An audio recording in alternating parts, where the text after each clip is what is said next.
Selamat pagi teman-teman, jumpa lagi dengan channel Berbagi Ilmu Hukum, Tahu dan Melek akan Hukum.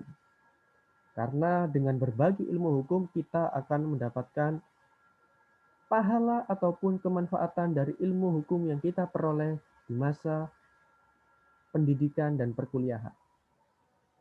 Baik, untuk kesempatan yang pertama, kita akan membahas tentang karakteristik ilmu hukum. Apa sih karakteristiknya? Bagaimana sifat-sifatnya? Apakah ilmu hukum termasuk ilmu sosial? Ataupun ilmu hukum termasuk pada ilmu alamiah? Nah, mari kita akan kupas tuntas di channel Berbagi Ilmu Hukum, Tahu dan Melek akan Hukum.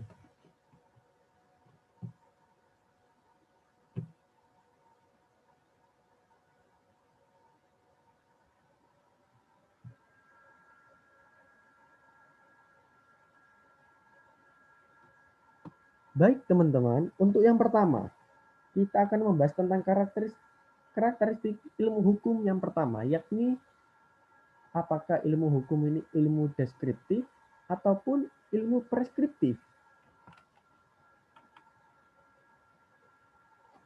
Ilmu deskriptif ataupun ilmu yang memiliki syarat nilai ataupun bebas nilai, yang dalam hal ini ilmu preskriptif, yaitu ilmu deskriptif adalah bidang kajiannya itu adalah bersifat kasat mata atau empiris. Nah, lantas kajiannya itu diperoleh lewat apa? Nah, kajiannya diperoleh melalui observasi, melalui eksperimen, ataupun percobaan. Nah, ilmu ini tidak memberikan anjuran atau mengharuskan dilakukannya hal-hal yang sesuai dengan nilai-nilai atau norma-norma tertentu. Nah, kebenarannya juga dalam kerangka ilmu deskriptif adalah kebenaran yang bersifat korespondensi. Nah, kebenaran korespondensi itu dapat diartikan adalah suatu pernyataan adalah benar apabila dan hanya apa yang dinyatakan sesuai dengan realita. Contohnya apa? Katakanlah nama saya Gunawan. Ternyata betul, ternyata benar bahwa saya adalah namanya Gunawan karena itu sesuai dengan fakta ataupun realitanya. Begitu juga dengan di kulkas ada sebuah madu. Kalau memang diperiksa ataupun dicek di dalam kulkas ada sebuah madu, maka memang itu adalah kebenaran yang bersifat korespondensi. Baik, untuk yang kedua yaitu ilmu preskriptif. Ilmu preskriptif ini seringkali disebut dengan ilmu yang normatif. Nah, ilmu yang normatif ini bersifat menganjurkan dan bukan yang mengemukakan atau yang menyatakan, dan bersifat syarat nilai dan juga digunakan untuk pengambilan keputusan. Hal ini memang tidak salah karena ilmu ini memang syarat nilai sehingga ada yang menyebut dengan ilmu yang bersifat normatif itu sendiri.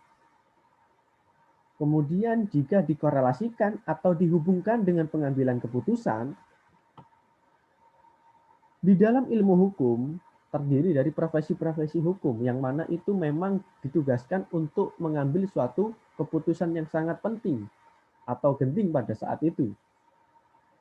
Nah, ketika apakah ia seorang akademisi ataupun seorang perancang kontrak, lawyers, jaksa, dan profesi-profesi yang lainnya, pasti mereka akan selalu mengambil keputusan dalam waktu yang tertentu. Apakah itu melalui skala prioritas ataupun memang hal itu harus dilakukan. Nah, contoh kecilnya adalah dalam membuat suatu putusan. Nah, jika telah memenuhi standar tertentu di dalam putusan itu, memang putusan tersebut adalah sesuai dengan seyogyanya seharusnya dilakukan. Jadi, di dalam ilmu preskriptif adalah ilmu yang syarat nilai ini adalah konsentrasinya di dalam pengambilan keputusan adalah sangat penting. Nah, putusan tersebut adalah seharusnya yang dilakukan. Nah, itu dia. ilmu hukum adalah ilmu yang termasuk dengan ilmu preskriptif dan bukan ilmu yang bersifat deskriptif. Kemudian kebenarannya juga berbeda. Jika deskriptif adalah kebenarannya korespondensi, sedangkan ilmu preskriptif atau ilmu normatif kebenarannya adalah kebenaran koherensi. Apa itu kebenaran koherensi? Kebenaran koherensi adalah digunakan untuk mengatasi masalah-masalah di dalam ruang lingkup ataupun dalam cakupan moral ataupun yang mengandung nilai-nilai tertentu. Dalam hal ini adalah hukum itu sendiri. Nah, di dalam kebenaran koherensi ini implementasinya dapat dituangkan ataupun dapat diimplementasikan. Misal, di dalam pasal 362 KUHP yang mengenai pencurian. Jika memang ada seseorang yang dituduh mencuri dan memang itu sudah dibuktikan dengan adanya pencurian, ada unsur-unsurnya, baik barang sengaja, dengan sengaja, kemudian mengambil milik orang lain, dan sebagainya itu. Ketika unsur-unsur tersebut dapat dibuktikan, maka orang tersebut memang bersalah untuk melakukan pencurian. Kemudian ketika kita membahas tentang eksistensi ilmu hukum itu sendiri, maka tidak lepas dengan yang saya tadi juga singgung yang mengenai ilmu sosial atau ilmu alamiah. Ilmu hukum ini merupakan bukan termasuk ilmu sosial. Kenapa? Karena ilmu sosial ini memiliki sifat yang bebas nilai, sedangkan ilmu hukum memiliki syarat nilai. Dan di dalam ilmu sosial yang dihasilkan adalah kebenaran korespondensi dengan dikaitkan dengan suatu perilaku tertentu, entah itu perilaku masyarakat, dan dikaitkan dengan efektivitas, tetapi bukan dengan validitasnya itu sendiri. Nah, sedangkan ilmu hukum ini kan membahas tentang mengenai tindakan ataupun action atau perbuatan yang berkorelasi atau berhubungan dengan norma dan prinsip hukum itu sendiri. Nah, teman-teman, apakah dari sini teman-teman ada pertanyaan? Silakan ditulis di kolom komentar. Ada masukan, saran, kritik, akan dilakukan video-video lanjutan tentang materi-materi tentang ilmu hukum agar kalian tahu dan melek akan hukum. Nanti bisa request apa yang belum kalian teman-teman pahami, kita akan pahami bersama-sama. Nah, kemudian ruang lingkup ilmu hukum. Cakupannya ilmu hukum itu ilmu hukum apa saja sih? Mana saja yang termasuk ilmu hukum? Nah, di dalam ruang lingkup ilmu hukum terdiri dari 3 bagian, yaitu dogmatika hukum, teori hukum, dan filsafat hukum. Di dalam dogmatika hukum, ini adalah membahas tentang ilmu hukum yang berhubungan erat, yang berkaitan dan bertalian dengan praktek hukum dengan menghasilkan teori maupun prinsip hukum. Contoh, di dalam undang-undang transfer dana, bukan tidak mungkin suatu bank itu melakukan kesalahan, yaitu berupa kekeliruan, baik oleh teller maupun oleh pegawai bank itu sendiri. Kekeliruannya seperti apa? Misal, memasukkan dana ke rekening orang lain, bahkan mungkin dalam jumlah yang cukup besar nominalnya. Nah, si penerima dana yang bukan haknya itu mungkin saja jarang memeriksa rekeningnya. Atau mungkin uangnya sudah ludes dibuat belanja, dibuat beli barang. Nah, tetapi tiba-tiba si penerima uang tersebut mendapat telepon dari bank yang menyatakan terjadi kesalahan memasukkan rekening dana bank tersebut yang menyatakan terjadi kekeliruan yang memasuk dananya si penerima orang tersebut. Oleh karena itu, bank dengan minta maaf akan menarik kembali rekening itu. Tetapi bank juga tidak akan tinggal diam, tetapi bank akan memberikan atau meminta persetujuan dari orang si penerima uang tersebut. Nah, kan tetapi jika si penerima dana nyasar yang tetap bersikukuh, tetap kekeh dalam pendiriannya bahwa dana yang masuk tidak dapat kembali, sudah barang tentu dalam hal demikian terjadi perselisihan ataupun terjadi sengketa hukum. Nah, si penerima dana yang nyasar memang tidak dapat dikatakan bersalah, tidak dapat dikatakan melakukan suatu pelanggaran terhadap undang-undang karena belum ada ketentuan undang-undang. Nah, ini berkaitan erat dengan asas yang namanya asas legalitas. Yang dimana asas legalitas itu menyatakannya bahwasanya ketika orang melakukan perbuatan tindak pidana, jika undang-undang atau aturan itu memang belum diatur, orang tersebut tidak dapat dipidana. Kenapa? Karena aturannya belum ada. Itu adalah reasoningnya. Oleh karena itu, di dalam dogmatika hukum merupakan berkaitan dengan praktek yang menghasilkan prinsip atau asas teori-teori hukum itu sendiri. Nah, sifat dari dogmatika hukum itu deskriptif, analitis, sistematif, hermeneutis, normatif, dan praktis. Nah, untuk membahas yang pertama yaitu yang bersifat deskriptif, analitis, ya ini dalam hal ini yang harus dilakukan adalah memberikan deskripsi. Meskipun tadi di awal saya bilang adalah ilmu hukum bukan ilmu preskriptif, tetapi ilmu preskriptif. Nah, tetapi di dalam sifat dogmatika hukum, ini adalah deskriptifnya bersifat analitis, bukan deskriptif yang bersifat biasa. Nah, di dalam dogmatika hukum yang bersifat deskriptif analisis, itu memberikan deskripsi dan analisanya terhadap isi dan struktur hukum yang berlaku.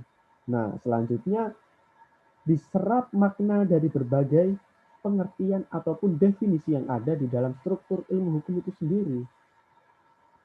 Pengertian-pengertian atau definisi-definisi tersebut itu dianalisis, kemudian ditelaah, apakah pengertian-pengertian itu telah sesuai dengan prinsip-prinsip yang mendasari pengertian-pengertian atau definisi-definisi di dalam ilmu hukum. Kemudian ada yang namanya karakteristik sistematis. Nah, di dalam hal ini dilakukannya yaitu sistematisasi gejala-gejala ilmu hukum yang telah dideskripsikan, yang telah ditelaah, yang telah diriset. Nah, itu merupakan dengan cara mencari, menemukan asas-asas yang melandasi gejala-gejala hukum itu. Nah, kemudian ada yang bersifat hermeneutis. Nah, di dalam dogmatika hukum yang bersifat hermeneutis, yakni perlunya interpretasi bahwasannya terhadap hukum yang berlaku dengan memberikan deskripsi, melakukan analisis dan sistematisasi terhadap hukum yang berlaku, timbullah asumsi bahwa sebenarnya pengertian hukum sejak semula telah diterapkan kok, telah ada. Nah, itu merupakan sifat-sifat dari hermeneutis. Kemudian ada macam-macam interpretasi juga, interpretasi gramatikal, interpretasi sistematis, dan interpretasi historis. Itu ada macam-macam historisnya ataupun macam-macam interpretasi dari historis tersebut. Kemudian ada yang namanya normatif. Di dalam normatif, dogmatika hukum itu mempunyai kaitan ataupun hubungan dengan cita-cita hukum. Nah, ini merupakan memberikan pertimbangan ataupun rasio legis di dalam putusan, di dalam memberikan pernyataan dalam pengambilan keputusan. Nah, ini merupakan yang bersifat normatif yang didasarkan dalam undang-undang itu sendiri. Kemudian yang bersifat praktis yaitu tidak lepas dari karakter normatif dogmatika hukum antara teori dan praktik. Itu memang harus dihadapkan dengan praktik. Tidak mungkin kita selalu belajar tentang teori dan teori. Kita tetap dituntut untuk praktek, entah itu menjadi cita-cita kita sebagai lawyer, sebagai jaksa, sebagai hakim, dan sebagainya. Itu memang dibutuhkan seorang ataupun profesi yang langsung praktik di lapangan.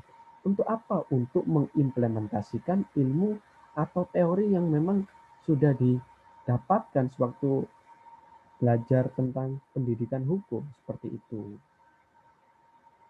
Kemudian ada teori hukum. Nah, teori hukum ini adalah ilmu hukum yang bertujuan untuk memperoleh pemahaman yang lebih rinci, yang lebih rigid, yang lebih dalam mengenai hukum itu sendiri. Nah, fungsinya apa? Fungsi dari teori hukum adalah memberikan landasan teoritis, baik dalam pembuatan hukum maupun penerapan hukum.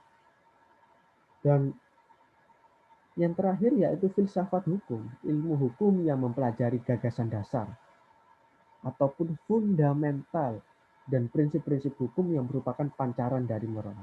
Karena apa? Karena moral itu merupakan landasan utama di dalam untuk melaksanakan tindakan-tindakan hukum. Hukum itu didasarkan dengan moral. Memang moral itu identik dengan hukum karena itu diimplementasikan di dalam sebuah putusan. Misal putusan yang didasarkan kepada ketuhanan yang Maha Esa itu merupakan prinsip-prinsip dari hukum sebagai moral.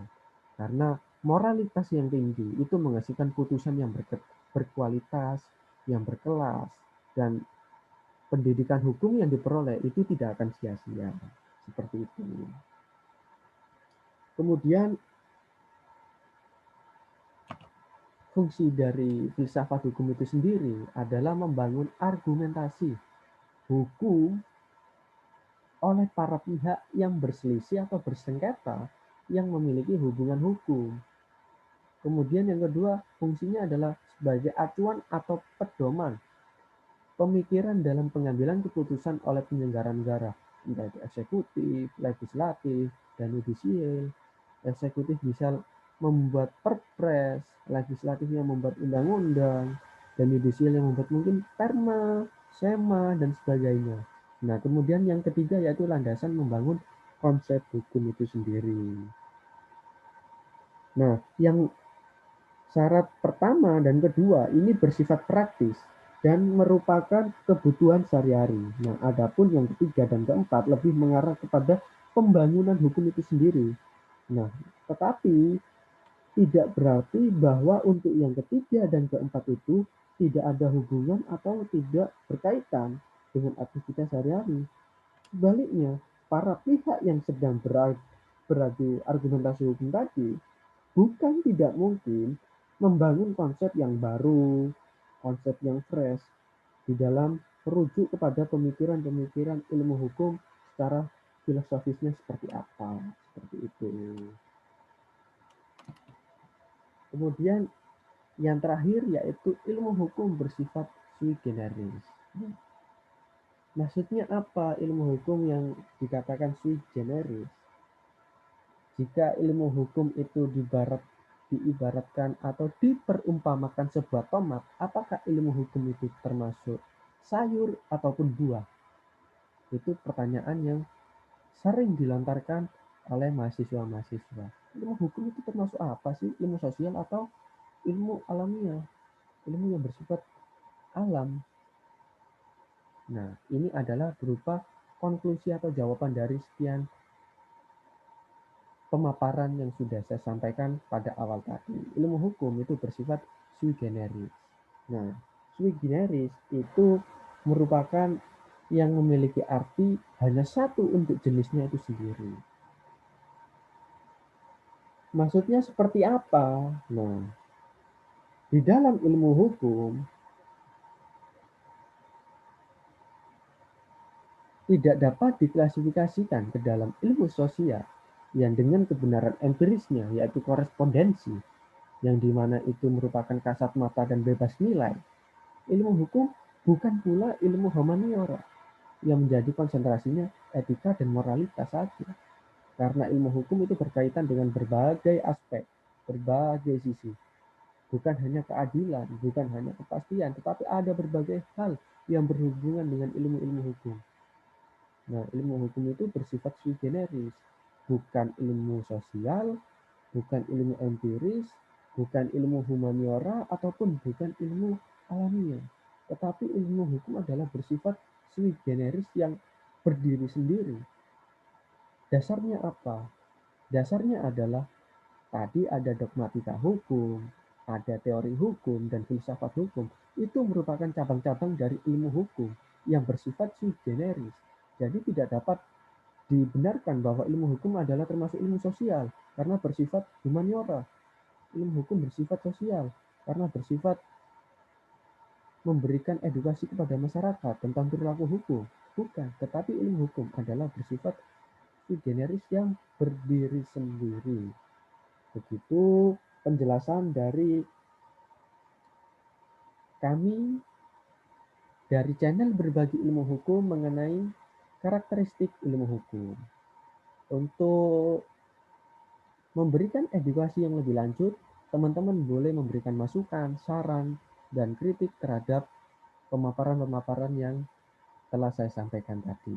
Kurang lebihnya saya mohon maaf dan saya akhiri presentasi ini. Silakan di like, di subscribe, di komen. Semoga komen-komen kalian dapat membangun ilmu hukum untuk memberikan solusi, untuk memberikan pemecahan masalah, resolusi, dan sebagainya. Itu merupakan pembangunan dalam ilmu hukum itu sendiri. Silakan kalau ada request mau dijelaskan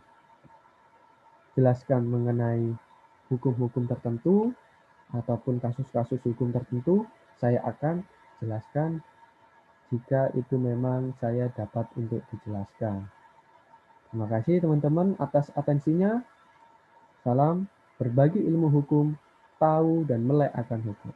Sekian dan terima kasih.